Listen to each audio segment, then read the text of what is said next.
ये बातें किसी को मत बताना, धीरे बोलो, कोई सुन ना ले। ये बात हम सबके कानों में पड़ी होगी और हमारे मुंह से भी कई बार निकली होगी, लेकिन सोचने की बात यह है कि यह वाक्य कब कब हमारे मुंह से निकलता है और कब कब हमारे कानों में पड़ता है, क्योंकि ऐसे काफी गुप्त राज होते हैं जो हम दूसरों के कानों में पड़ने नहीं देना चाहते, और अक्सर परिवार में अशांति का कारण हम स्वयं ही होते हैं। हम इस बात को देख पाए या भले ना देख पाए, पर यही असली सच है, क्योंकि जाने अनजाने में मूर्खतावश हम खुद ही अपनी वह बातें दूसरों को बता देते हैं जो हमें कभी नहीं बतानी चाहिए, और वही बातें जो जाने अनजाने में हमने किसी दूसरे के सामने बता दी थी, वही हमारे दुख का कारण बन जाता है, वही हमारे झगड़े का कारण बन जाता है, और फिर हम पछतावे के अलावा कुछ नहीं कर पाते।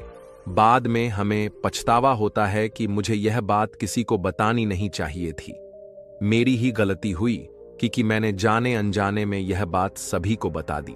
इसीलिए आज की इस कहानी में आपको जो बातें मैं सुनाने वाला हूं, उसे सुनने के बाद आपको वह 7 ऐसी बातें पता चलेगी जो आपको कभी किसी को नहीं बतानी चाहिए।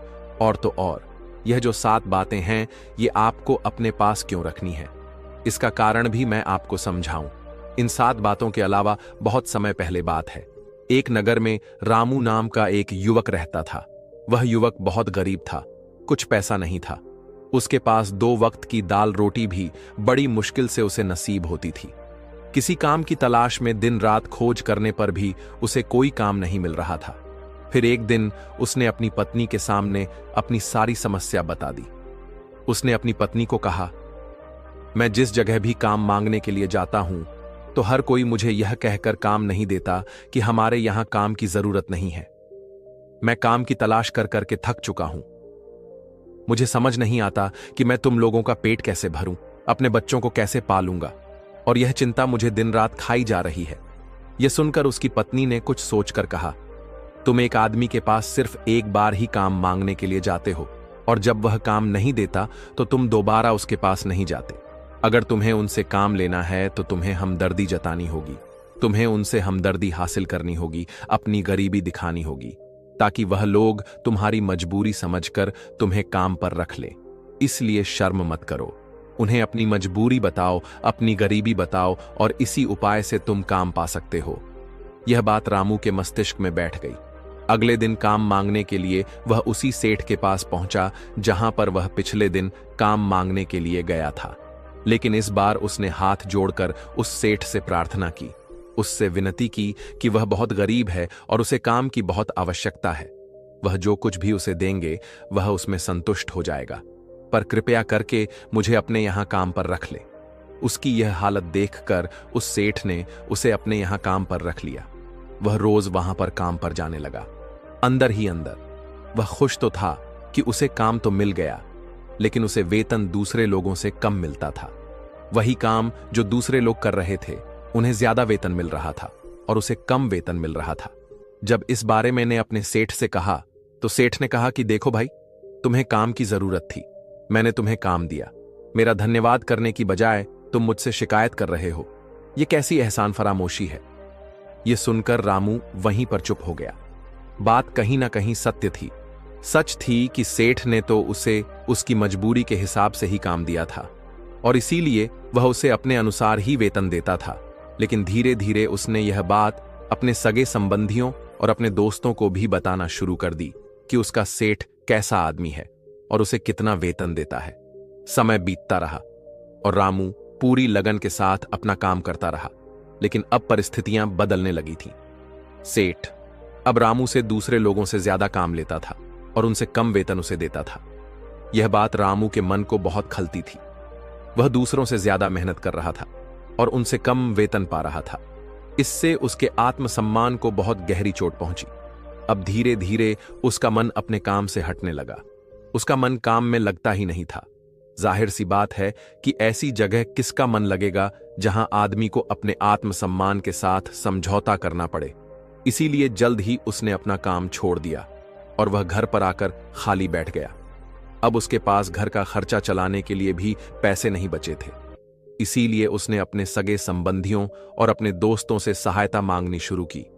लेकिन उसके दोस्त उसके सामने तो उसे दया का पात्र समझते थे, उसे दिलासा देते थे, लेकिन पीछे से उसका मजाक उड़ाते थे। वह कहते थे, कितना बेवकूफ है, सेठ ने इतना काम लिया और बेचारे को पैसे भी नहीं दिए। अरे हम इसको पैसे दे दें तो ये कल हमारा भी पैसा नहीं वापस कर पाएगा। इसकी ऐसी हालत है, काम तो इसके पास कुछ है नहीं, पैसा कहां से लाकर देगा। और इसी वजह से रामू की हालत दिन पर दिन खराब होती जा रही थी। अब वह दिन रात तनाव में रहने लगा। वही दोस्त, वही सगी संबंधी जो उसके अपने होने का दिखावा करते थे, वह उसे दया का पात्र समझ रहे थे। उन्हें उसके ऊपर तरस आ रहा था। सब लोग आकर उसे ज्ञान तो बहुत देते थे, लेकिन कोई सहायता नहीं करता था। और अक्सर ऐसा ही होता है, ज्ञान देने वाले तो बहुत मिल जाते हैं, लेकिन मदद करने वाले, उंगली पकड़कर, हाथ पकड़कर आगे चलाने वाले कितने लोग मिलते हैं। फिर एक दिन उसे पता चला कि पड़ोस वाली गांव में एक बौद्ध भिक्षु आया हुआ है जो बहुत ही ज्ञानी है। रामू इतना तनाव में था कि उसे कोई रास्ता नजर नहीं आ रहा था। इसीलिए जाने अनजाने में वह उस बौद्ध भिक्षु के पास पहुंच जाता है।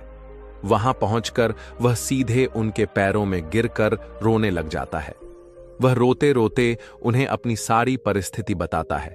उसे बताता है कि किस तरह उसके सेठ ने उसका फायदा उठाया और उसके सगे संबंधी उसके साथ कैसा व्यवहार रखते हैं। सारी बातें सुनकर बौद्ध भिक्षु ने उसे चुप कराते हुए कहा, बेटा, यह सारी समस्याएं तुम्हारी बुद्धिहीनता, तुम्हारी मूर्खता के कारण उत्पन्न हुई है। अगर तुम्हारे अंदर समझ होती और तुम समझदार होते तो इनमें से एक भी समस्या तुम्हारा मन को दुखी नहीं कर सकती थी। लेकिन तुमने अपने अविवेक के कारण, अपनी मूर्खता के कारण खुद ही अपने रास्ते में कांटे बिछा दिए। परंतु आज मैं तुम्हें 7 ऐसी बातें बताने जा रहा हूं जो भूल कर भी किसी को मत बताना, और इन बातों का अनुसरण करते हुए तुम बाहर से मिलने वाले दुखों को तो दूर कर ही सकते हो जो बेवजह दुनिया की वजह से तुम्हारे अंदर पनपते हैं। पहली बात जो किसी को नहीं बतानी चाहिए वह है अपनी मजबूरी। अपनी मजबूरी का दिखावा करके दूसरों का दया पात्र बनकर उनकी सहायता लेने की गलती कभी मत करना। हो सकता है कि आज वह तुम्हारी मजबूरी देखकर तुम्हारी सहायता कर दे, लेकिन कल वह तुम्हारा फायदा उठाने से भी नहीं झुके, और अगर फायदा भी नहीं उठाया तो दूसरों के सामने तुम्हारा मजाक बनाने में वह आदमी कभी नहीं झुकेगा। इसीलिए कभी भी अपनी मजबूरी का दिखावा मत करो। अगर घर में 2 रोटी है, सूखी रोटी है, तो वहीं खाकर सो जाओ, लेकिन दूसरों को इसके बारे में भनक तक नहीं लगनी चाहिए। जरा आप खुद सोचो, मजबूरी बताने का क्या कारण होता है। एक इंसान का या तो वह दूसरों से सहानुभूति हासिल करना चाहता है या उनसे कोई आर्थिक मदद चाहता है। लेकिन अगर दोनों ही परिस्थितियों को आप देखें तो दूसरा आदमी आपका फायदा उठाने से नहीं चूके, और अगर वह फायदा नहीं भी उठाएगा तो अपनी नजर में तो वह आपको मूर्ख ही समझेगा, बेवकूफ समझेगा, और दूसरों के सामने आपका मजाक तो जरूर बनाएगा। इसीलिए अपनी मजबूरी के बारे में कभी किसी को मत बताना। दूसरी बात जो किसी को भी नहीं बतानी चाहिए वह है अपनी अतीत की गलतियां और भविष्य की रणनीतियां। जरा सोचो कि अगर हम अपने अतीत की गलतियां किसी दूसरे को बताते हैं तो उसका क्या प्रभाव होगा। वह गलतियां तो ठीक नहीं की जा सकती, जाहिर है, तो उन्हें बताने का क्या कारण रह जाता है। आप अपने अंधेरे पक्ष को खुद दुनिया के सामने बता रहे हो, खुद अपनी गलतियां दूसरों के सामने बता रहे हो। इससे उस आदमी की नजर में आपका चरित्र कमजोर हो जाएगा और वह भविष्य में हमेशा आपको उसी नजरिए से देखेगा। इसीलिए किसी भी आदमी की नजर में अपना चरित्र गठित मत होने दो। और जरा सोचो कि आप व्यर्थ में ही अपने भविष्य की रणनीतियां दूसरों के सामने बता रहे हो। जो लोग आपके काम का हिस्सा ही नहीं है, उनके सामने अपने भविष्य की रणनीतियां, अपनी डींगे हाँकने का क्या फायदा। वह लोग आपकी सहायता तो नहीं करेंगे, लेकिन आपकी भविष्य की रणनीतियों में बाधा जरूर बन सकते हैं। आप खुद अपनी विवेक का इस्तेमाल करिए और सोचिए कि आपके साथ भी ऐसा हुआ है कि आपने अपनी भविष्य की रणनीति किसी को बताई हो और वह कामयाब ही ना हुई होगा। जरा गौर से सोचिए। तीसरी बात जो किसी को नहीं बतानी चाहिए वह है अपने घर की बातें। जो भी हमारे घर के अंदर हमारी परिवार के साथ होती है, हमारे माँ बाप के साथ, हमारी पत्नी के साथ, हमारे बच्चों के साथ, वह बातें परिवार तक ही सीमित रहनी चाहिए। अगर आप इन बातों का दूसरों के सामने ढिंढोरा पीटते हो तो दूसरों को आपके घर में घुसने का एक मौका मिलता है और वह इसका फायदा उठाने का कभी नहीं चूकते। वे आपके परिवार के सदस्यों को आपसे दूर ले जाने की कोशिश करेंगे। अक्सर ऐसा होता है। हम समाज में देखते हैं कि हम अपने घर के झगड़ों को कम करने के लिए उन झगड़ों को अपने पड़ोसियों और दूसरे सगे संबंधियों को बताते हैं, लेकिन इससे आपको सहायता कभी नहीं मिली होगी, बल्कि आपके घर की लड़ाई झगड़े और ज्यादा बढ़ गए होंगे, और वह जाहिर है कि बढ़ेंगे। अगर आप अपने माँ बाप की बात दूसरों को बताएंगे तो आपकी माँ बाप को बुरा लगेगा, यही कि हमारा बेटा हमसे बताए बगैर दूसरों को यह बातें बता रहा है। इसीलिए अपने घर की बातें और अपने घर की लड़ाई झगड़े किसी के सामने मत बताना। अगली बात जो मैं आपको बताने जा रहा हूं, जो किसी को नहीं बतानी चाहिए, वह सुनने पर बहुत अजीब लग सकती है, और वह है कि आप अपनी आमदनी किसी को मत बताना। अब अपनी आमदनी ना बताने के पीछे क्या कारण हो सकता है? जरा सोचिए कि आप अपनी आमदनी अपने दोस्तों को बता देते हैं तो इस हालात में केवल दो बातें हो सकती हैं। या तो आपकी आमदनी उनसे ज्यादा हो सकती है, या तो फिर आपकी आमदनी उनसे कम हो सकती है। अगर आपकी आमदनी उनसे ज्यादा है तो जब आपके दोस्तों को जरूरत पड़ेगी तो वह सिर्फ आपको ही याद करेंगे, क्योंकि उनको पता है कि अगर आपकी आमदनी ज्यादा अच्छी है तो आप ही उनकी मदद कर सकते हैं, और इसीलिए ज्यादा लोग आपसे सहायता मांगेंगे। और जब आप उनकी सहायता नहीं करेंगे तो वह सोचेंगे कि इस आदमी के पास पैसे हैं, मेरी सहायता कर सकते हैं, लेकिन यह फिर भी मेरी मदद नहीं कर रहा है। और इसीलिए आपकी आमदनी आप दोनों दोस्तों के बीच एक झगड़ों का कारण हो सकती है, और इसी जगह आपकी कम आमदनी होगी तो लोग मजाक उड़ाएंगे, वह आपको कमजोर भी समझ सकते हैं, और ऐसी हालत में बहुत कम लोग मिलते हैं जो आपके पीठ पीछे आपका मजाक ना बनाए, और ज्यादा होगी तो सहायता मांगेंगे। तो अपनी आमदनी बताने में दोनों हालातों में आपको ही परेशानी होगी, इसीलिए अपनी आमदनी बताने की कोई जरूरत नहीं है। अगली बात जो मैं आपको बताने वाला हूं, उसे अपनी गांठ बांध लेना और किसी को यह बात मत बताना। अपनी कमजोरी और अपनी ताकत अक्सर इंसान को पता नहीं होता है कि उसकी कमजोरी या उसकी ताकत क्या है, लेकिन अगर आपको अपनी कमजोरी और अपनी ताकत पता है तो पहली बात तो आप बहुत ही बुद्धिमान आदमी हैं, और दूसरी बात कि आपको यह बातें किसी को पता नहीं लगने देनी है, क्योंकि अगर आपकी कमजोरियां दूसरों को पता चल गई और अगर भविष्य में आप दोनों दुश्मन बन जाते हैं तो वह आपकी कमजोरियों का फायदा उठाएंगे, और अगर उनको आपकी ताकत पता चल गई तो वही ताकत आपकी कमजोरी बन जाएगी, क्योंकि वह ताकत दूसरे आदमी को पता है, और वह ताकत का तोड़ भी आज नहीं तो कल ढूंढ ही लेगा, क्योंकि हर शेर का सवा शेर होता ही है। ऐसा भी हो सकता है कि इसके बाद आपको उनसे हमेशा दब के रहना पड़े। अगली बात जो किसी को नहीं बतानी चाहिए वह है अपने मित्रों और दुश्मनों के बारे में। अपने मित्रों के साथ बात करना और उनके साथ अपने दोस्तों और दुश्मन के बारे में आपके अनुभव और विचारों को बताना अच्छा हो सकता है, लेकिन ध्यान और सावधानी से अगर आप अपने मित्रों के बारे में दूसरों को बताते हैं तो वे आपके मित्रों के साथ खिचड़ी पका सकते हैं और आपको धोखा दे सकते हैं। आपके गहरे मित्रों को आपसे दूर करने का प्रयास कर सकते हैं। आमतौर पर सामान्य लोग ऐसा नहीं करते, लेकिन आपके दुश्मन ऐसा करने की कोशिश कर सकते हैं। वे आपके गहरे मित्रों को आपसे दूर करने की कोशिश कर सकते हैं।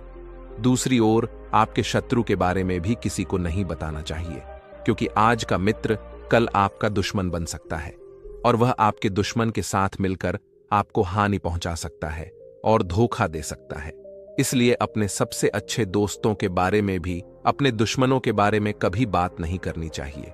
आखिरी बात में मैं यह कहना चाहता हूं कि जब आप दान करते हैं तो उसके बारे में भी किसी को मत बताएं, नहीं तो दान करना व्यर्थ हो जाता है, बेकार हो जाता है। जब आप अपने दान का ढिंढोरा पीटते हैं तो आप यह बता रहे होते हैं कि आप कितने बड़े दानी पुरुष हैं, और यह आपके अंदर एक अहंकार पैदा करेगा।